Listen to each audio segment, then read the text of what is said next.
ব্যক্তি রাত্রিবেলায় সূরাতুল মুলক তেলাওয়াত করবে তার কবরের আযাব হবে না। ইন্না হাযিহি সূরাতুন আযীমা মানিআতুন মিন আযাবিল কবর। এই সূরাটা এমন সূরা, সাধারণ কোন সূরা না। এই সূরাতুল মুলক যে রাত্রিবেলায় তেলাওয়াত করবে তার কবরের আযাব থেকে তারে বাঁচিয়ে দিবে কে? নাম্বার 1 ফাজিলাত, স্ট্যাটাস মনে থাকবে তো। 2 নাম্বার স্ট্যাটাস শাফাআত লি সাহিবিহা। এই সূরাটা, এই সূরার তেলাওয়াতকারীর জন্য কিয়ামতের দিন সুপারিশ করবে। কোরআন সুপারিশ করবে, চারটেখানি কথা না। কোরআন যদি আপনার বিরুদ্ধে দাঁড়ায় আপনার জান্নাত ক্যান্সেল, আর কোরআন যদি আপনার ব্যাপারে আল্লাহর কাছে রেকমেন্ডেশন করে জান্নাত আপনার জন্য ওয়াজিব করে দিবে কে? এজন্য বিশ্বনবী বললেন শাফাআত লি সাহিবিহা, কিয়ামতের দিন তেলাওয়াতকারীর জন্য আল্লাহর কাছে সুপারিশ করবে। 2টা গেল। 3 নাম্বার বিশ্বনবী বললেন খাসামাত আন সাহিবিহা। এই সূরাটা কিয়ামতের দিন এই সূরার তেলাওয়াতকারীর পক্ষ নিয়ে আল্লাহর সাথে ঝগড়া করা শুরু করে দিবে। আল্লাহর সাথে ডিবেট করবে, ঝগড়া করবে, যতক্ষণ না হাত্তা আদখালাহুল্লাহুল জান্নাহ। হাদিসের টেক্সট হচ্ছে যতক্ষণ না আল্লাহ তাআলা তাকে জান্নাতে না ঢুকায় ততক্ষণ ওই সূরার তেলাওয়াতকারীর পক্ষ নিয়ে আল্লাহর সাথে বিতর্ক, ঝগড়া, তর্ক চলতেই থাকবে। সুবহানাল্লাহ। আরো আসতে বলেন। আবার বিশ্বনবী বললেন মান ক্বারা বিহা ফি লাইলাতিন ফাকাদ আকসারা ওয়া আতওয়াবা। রাত্রিবেলা এই সূরাটা যে তেলাওয়াত করবে পুরো রাত্রিটারে বরকতময় করে দিবে কে?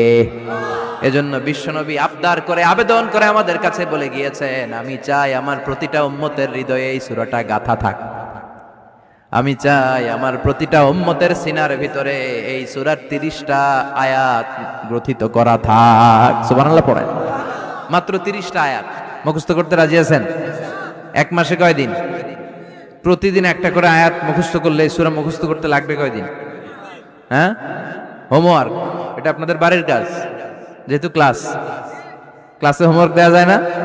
আরবিতে বলে আল ওয়াজিব আল মানজিলি। আমি গতানুগতিক তাফসীর করি না, আমি সমাজের খুঁতগুলো ধরে ধরে ডিসকাশনের মতো আমি করি। বিভিন্ন জেলায় যে ওখানকার ইয়াংদের সাথেও বসি, কথা বলি। এটাই আমার তাফসীর, এটাই কোরআনের এক্সপ্লেনেশন এন্ড ইন্টারপ্রিটেশন। এতেই মানুষ উপকৃত হয় বেশি। চিল্লা এখন ঠিক কিনা?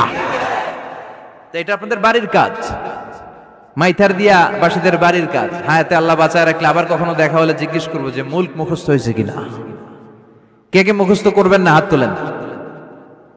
সবাই করবেন। এবার কে কে মুখস্থ করবেন হাত তুলে আমার না আল্লাহরে দেখান। আল্লাহ তুমি কবুল করো। আরো জোরে পড়েন আমিন। হাত নামান। এই সূরাটা it's an eye opener for you. এটা আপনার চোখ খুলে দিবে। এই সূরাটা আপনার চোখকে খুলে দিবে, আপনার ঘুমন্ত বিবেককে জাগিয়ে তুলবে। স্রষ্টার ব্যাপারে আপনার যদি কোনো সাসপিশন থাকে, সন্দেহ থাকে, এই সন্দেহের পাহাড়কে ভেঙে এই সূরা চুরমার করে দিবে। চিল্লায় বলেন সুবহানাল্লাহ।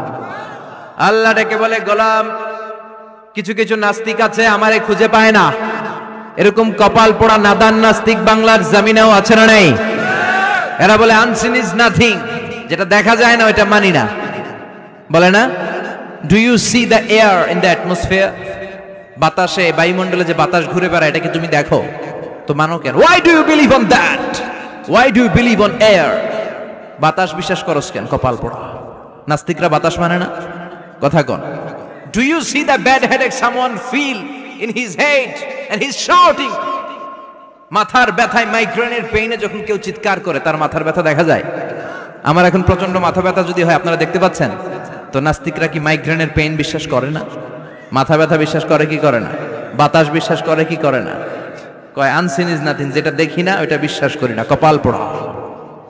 আল্লাহ ডেকে বলে গোলাম আমার সৃষ্টির দিকে তাকা, আকাশের দিকে তাকা, বাতাসের দিকে তাকা, সাগরের দিকে তাকা। সাগরের মধ্যে আমি আল্লাহ আছি না নাই? বিশাল বড় বড় পাহাড়ের দিকে তাকা, ঝর্ণার দিকে তাকা, ঝর্ণার মধ্যে